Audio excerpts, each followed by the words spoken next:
Riwruok mar Nases e pacho ka koro chiwo ndalo abiriyo ne piny owacho kod tend migawo mar thieth mar twak kodgi kendo manyo yore mag rieyo weche mag Nases. Kotwag gi jofwambo, jagoro maduong' mar Nanset Panyako nowacho ni nitiere Nases mane ondiki e bwo orak mar UHC mapok ochul nyaka sani kendo winjore migi osara margi. Bende gidwaro mondo mitend migawo mar thieth oket kokgi e winjruok mar dokie tich marango weche mag Nases duto ma Kenya mangima.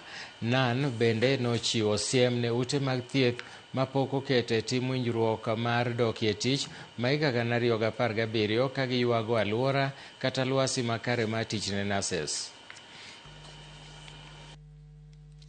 First 7 days we have issued is for them to engage us.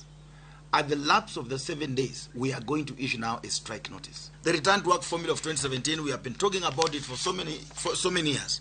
Only Moi Teaching and Referral Hospital has fully implemented this return to work formula. Kenyatta has done it partially. Ministry of Health has done it partially. There is no single county government that has implemented this return to work formula. We are therefore demanding that within 7 days, we want this return to work formula to be completed, either through the collective bargaining agreement or independently.